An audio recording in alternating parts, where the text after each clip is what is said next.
So we are pretty well into 2020 at this point. However, this week it is the Chinese New Year and it's the year of the rat. So I figured we could talk about some rat horror movies.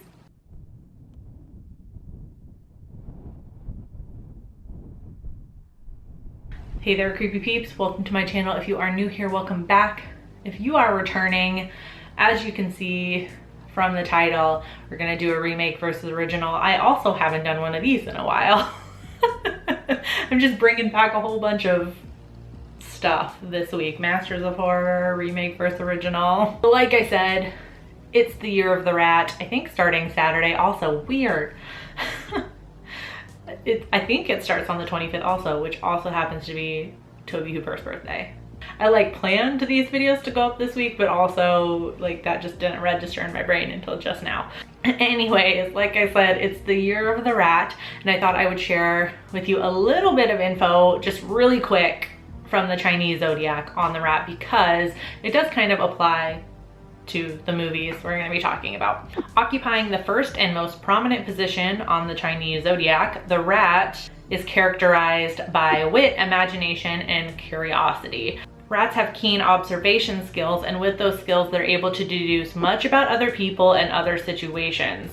Overall, rats are full of energy, talkative, and charming, but they have a tendency to become aggressive. I feel like describes exactly what's going on in Willard, which is the movies we're going to be talking about. Both movies follow our titular character, a social misfit who gets bullied by his boss every day at work and comes home to an equally emotionally abusive mother. In his loneliness, Willard makes friends with and trains the rats living in his yard and uses them to exact revenge on his tormentors. The movies were also adapted, apparently, from a novel by Stephen Gilbert called Ratman's Notebooks. The 1971 original was directed by Daniel Mann and stars Bruce Davison as Willard. In the original, I found Willard to be a very meek, like timid character, just a real milquetoast, you know?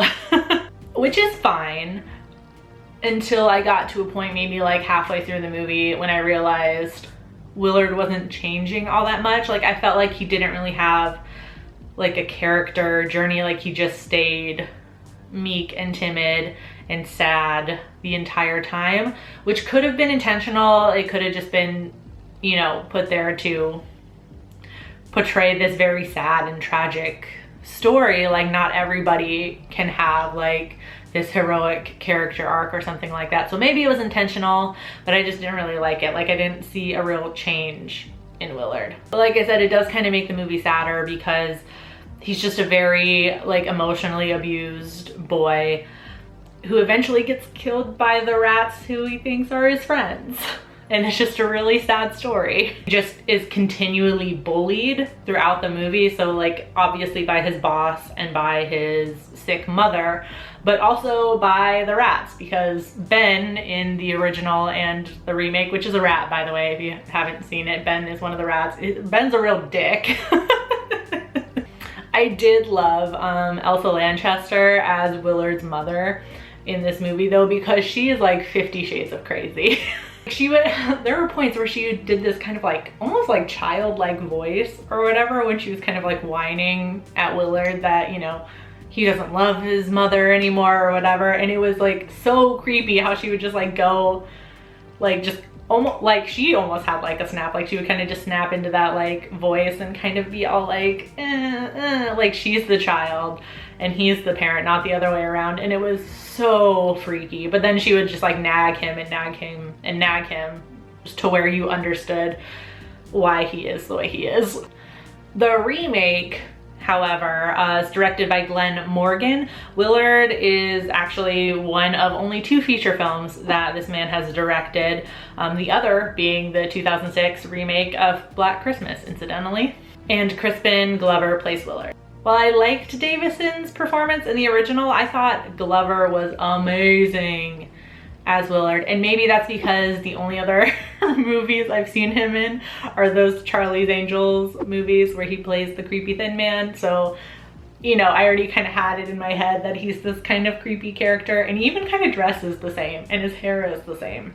So yeah, I don't know, that might have helped. But in the remake, he starts off the timid man that we recognize from the original, but there's a distinct snap in this movie where he goes from just like allowing himself to be bullied to going crazy. Like, he's just more crazed and deranged by the end of the movie. Like, you can just tell he's gone off the deep end, and I liked that journey more.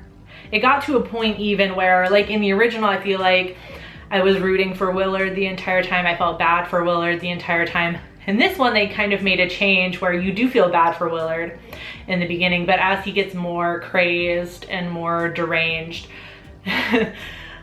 he kind of becomes, well, I mean, he's meant to be the villain, but he goes crazy. But it gets to the point where, like, even then, you're not rooting for Willard in the remake. I was more rooting for the rats, actually, in the remake. And I feel like that's reflected in his mother, too, who is even more, I wouldn't say more crazy in the remake, but she's more emotionally abusive in the remake. Like, there's a point, it's like, oh, it's like the saddest thing where she's like kind of just going off on some sort of like, Willard is so weak and timid because of his name. His name doesn't really inspire like strength. So she's saying, I should have named you something like this or like Clark. And so for the rest of the movie that she's alive, she calls him Clark, which is like the saddest thing in the world, I feel like. Rats are a commonly used symbol for disease and pestilence. So in this case, I feel like they were reflecting like Willard's mind, like a disease of the mind. And as the rats multiply, Willard gets worse and worse. I feel like there are two distinct characters, rat characters, that represent like the good and the bad in rats.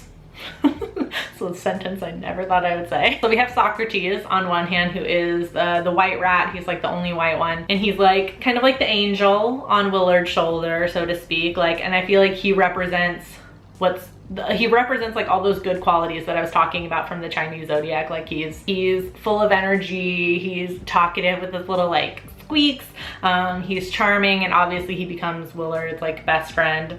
I also feel like he represents the good in Willard. Like, it's such a sad movie, but you see like all Willard really needs is a friend, and he finds that in Socrates the rat. But you understand that like it could be that simple for Willard. If he just gets away from all these toxic relationships that he has, he can become a better person. But that is set off against Ben, and is like this big fat just mean rat that represents, to me at least, like the bad in Willard.